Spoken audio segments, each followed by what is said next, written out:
अस्सलाम FIFA World cup 2022 updates के साथ मैं हूं Fatima Salim and can you imagine that Spain is not going to be playing quarterfinals? Well, nobody would have thought. मगर this World Cup हमने देखा it has been full of surprises और इसी पे बात करने के लिए and of course जो क्वार्टर फाइनल की लाइनअप है और फ्राइडे से जो मैचेस शुरू होंगे हमारे साथ मौजूद हैं पाकिस्तान फुटबॉल टीम के कैप्टन सदाम हुसैन एंड सदाम बहुत कुछ हुआ है and I want to talk to you about that but before that हम लोग ज़रूर बात करेंगे throughout this we talking about big teams being out अब बेल्जियम की बात कर ले यूरुग्वाई की बात कर ले talk about Spain and Germany now जो बिल्कुल टूर्नामेंट से आउट हो गए और ये छोटी टीम्स ने बड़े ख्वाब दिखाए हैं अपने फैंस को तो कितने अपसेट्स हुए एंड कितने लोग सरप्राइज हो गए रिजल्ट से let's have a look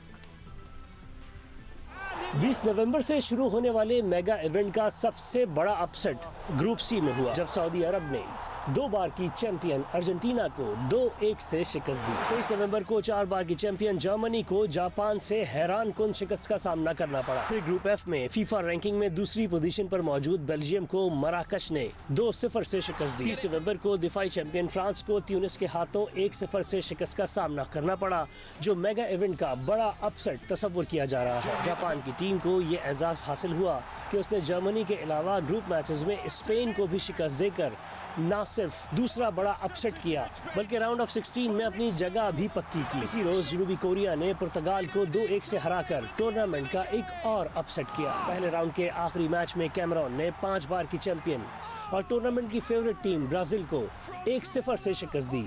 Qatar world cup में होने वाले गैर मुतवक्का नताइज की वजह से जर्मनी, डेनमार्क, बेल्जियम और यूरुग्वाई जैसी टॉप रैंक टीमें पहले राउंड से ही बाहर हो गई। Right Saddam so we talking about all these upsets but before that हम लोग पहले बात कर लेते हैं जो मैच खेला गया ट्यूसडे को and we couldn't talk about it. तो पहले Morocco and Spain I'll tell you what, मैंने सोचा कि देखूंगी भी नहीं match because I know Spain आसानी से जीत जाएगा बट व्हाट हैपेंड हियर मतलब पेनल्टीज में मोरक्को ने स्पेनिश टीम को आउट कर दिया व्हाट वेंट रॉन्ग? यस बातुमा इस वाज मतलब कि अमेजिंग गेम था और अफ्रीकन नेशन के लिए एक बहुत बड़ा मतलब कि हिस्टोरिकल मेमोरीज हैं विन है मैं समझता तारीखी विन है इनके लिए और क्योंकि मोरक्को है एक अफ्रीकन तो है साथ साथ देखा जाए उसके अरबिक भी है साथ साथ उनके ब्लड में है एक पार्ट अरबिक और मोरक्को अफ्रीकन है कि उसके अंदर टच है और नेशन अफ्रीकन है तो ये एक बहुत बड़ा अचीवमेंट है अफ्रीका के फ़ुटबॉल के लिए ओवरऑल फुटबॉल वर्ल्ड के में एक बड़ा ना मतलब कि होता पूरे अरब ममालिक में पूरी दुनिया मुस्लिम उसमें भी काफ़ी इस विन को लेके काफ़ी मतलब के जश्न मना रहे थे।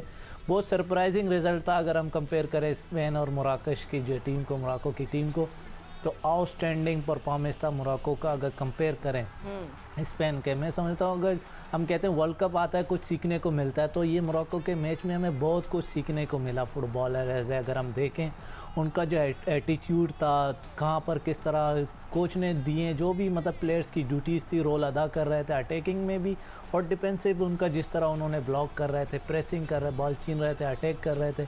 एक लम्हा ऐसे आया था 1-1 सिचुएशन था मोरक्को स्कोर भी करके जीत सकता था कुछ स्पेन के भी मिस हुए हैं लेकिन आउटस्टैंडिंग परफॉर्मेंस बाय मोरक्को और स्पेन ने पूरी जान लगा दी लेकिन उसका गोलकीपर मोरक्को के गोलकीपर को बहुत रिवार्ड जाता है और ग्रेट परफॉर्मेंस था जिस तरह उसके कॉन्फिडेंस थी उसकी बॉडी लैंग्वेज था उस मैच में कुछ मिस्टेकें की फिर उनको कवर भी किया मोरक्को के गोलकीपर लेकिन उसका कॉन्फिडेंस बॉडी लैंग्वेज बता रहा था he could be do something bigger of course and there were celebrations all around of course Morocco के साथ साथ और भी जितने भी मुल्क है वो लोग सरप्राइज्ड हो गए थे एंड बहुत सेलिब्रेशंस हमने देखी and definitely was a shocker of result but again दूसरे मैच की बात कर लेते हैं जिसमें पोर्चुगल और स्विट्जरलैंड एक दूसरे के आमने सामने थे and we know Portugal were coming in as favourites पर हमें था कि स्विट्जरलैंड थोड़ी सी टक्कर देंगे उनको बट पोर्चुगल ने मैच 6-1 से जीत गया एंड सदाम एक टाइम में मैं कह रही थी ठीक है पोर्चुगल वी गेट इट कि आपको जाना है क्वार्टर फाइनल में enough with the goals and just Ramos पे हमारी सबकी नजरें थी just look so fast and good but also people want to know कि रोनाल्डो को क्यों नहीं खिला रहे थे क्योंकि इतनी सारी उस पर बातें आ रही हैं कि Yes. क्यों, व्हाट हैपेंड? यस काफ़ी इस मैच को लेके सिर्फ पुर्तगाल के विन पे पर फोकस नहीं, ज़्यादा रोनाल्डो को ना खेलने का बहुत ज़्यादा क्वेश्चन हो रहा है Exactly. फुटबॉल अरीना में, वर्ल्ड में, उसको भी हम वो करेंगे। लेकिन अगर मैच को देखें ओवरऑल पुर्तगाल की, मैं समझता हूँ बहुत इजीली, मतलब स्विट्ज़रलैंड की अगर टीम को देखें, स्विस उसको मैं मतलब कंपेयर ही नहीं कर रहा था कि यार इस मैच में इतना इजीली उसको मैच दे देंगे। लेकिन ओवरऑल अगर गोल देखें, बहुत आउटस्टैंडिंग गोल हुए हैं। परफॉर्मेंस अगर पुर्तगाल का देख रहे हैं इस मैच में काफ़ी अच्छा था विदाउट रोनाल्डो। फिर क्वेश्चन आता है रोनाल्डो नहीं किया, मैं समझता हूँ उसको कोई प्रॉब्लम होगी या इंजरीज होगी। मुझे अभी ये खबरें आ रही हैं जो मैं देख रहा हूँ, न्यूज़ में भी यही सुनने में आ रहा है कि उसको इंजरीज़ की वजह से तो ड्रॉ रोका हुआ था और मैच वैसे भी उनके हक में था।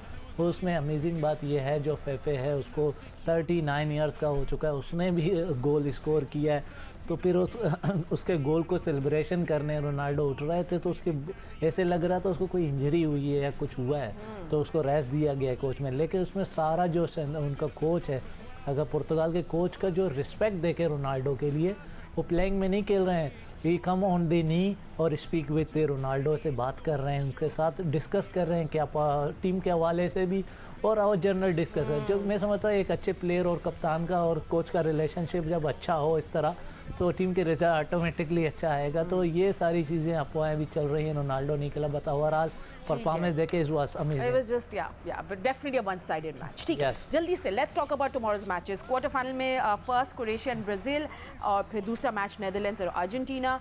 आपने ही बोला था स्पेन 2-0 से जीत जाएगा, बाय द वे। यस सोचा आपको याद करा दे।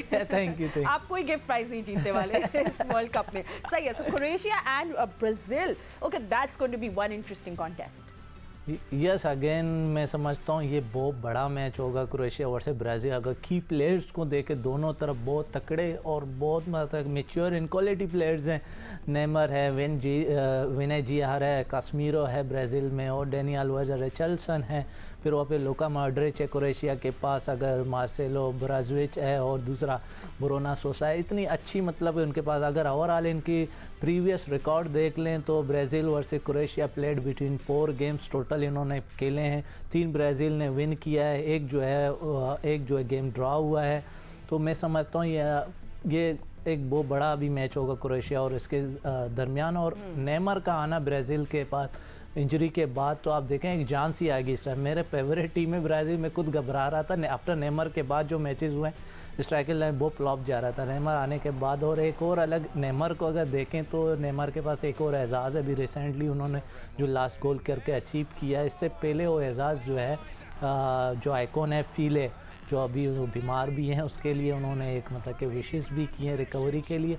उसके पास था जो लेजेंडरी रोनाल्डो है ब्राज़ील, उनके पास ये अवार्ड था, 3 गोल किए हैं डिफरेंट वर्ल्ड कप में। तो नेमर अब थर्ड ब्राज़ीलियन प्लेयर है जिसके पास ये मतलब कि अवार्ड है। ठीक है। So but you know I know it's your favourite team, और इसमें बात करना चाह रहे हैं बहुत सारे, बट हाँ सडनली ब्राज़ील जो है स्ट्रेंथन हो गई जाती है एंड में। नेमार भी सही हो गए, इंजरीज भी सबकी सही हो गई। सो या so they are going in as favourites to win tomorrow's quarter final, जो पहला होगा। दूसरा क्योंकि अभी शॉर्ट ऑन टाइम, नेदरलैंड्स और Argentina, the Dutch and the Argentinians वो आपस में एक दूसरे के सामने होंगे। ये भी बड़ा अच्छा होगा match for sure. Yes amazing. जैसे राउंड ऑफ 16 से भी फर्स्ट राउंड हो गया, आप क्वार्टर फाइनल के पास आए हैं। जिस तरह फुटबॉल नेशन है, फैंस काफ़ी मतलब सरप्राइजिंग होने जा रहे हैं।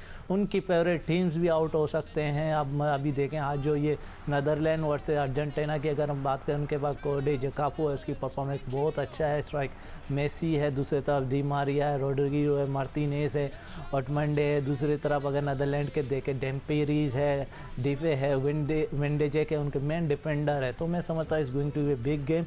और अगर मेंशन करें प्रीवियस का रिकॉर्ड अगर हम देख लें, 9 गेम्स खेले आपस में इन्होंने between Netherland versus Argentina. 4 win किए नीदरलैंड ने और 2 गेम ड्रॉ किए और 3 लूज़ किए अर्जेंटीना के सामने। लेकिन is going to be historical match होगा अगेन, जो है ना 1998 के वर्ल्ड कप जो क्वार्टर फाइनल हुआ था, तो वही मुझे महसूस हो रहा है कि फिर वो दोहराया जाएगा। और यस 92-1 से जो है नीदरलैंड जीता था अर्जेंटीना को। Is going to a big clash again. अच्छा, and who do you think is gonna win?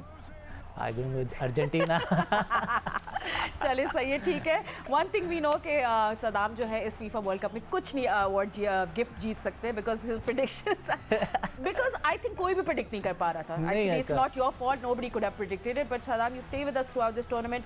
इंशाल्लाह हम आपसे कल भी मिलेंगे and will talk about the quarter finals in detail, but अभी फीफा वर्ल्ड कप अपडेट से इतना ही। Will see you tomorrow.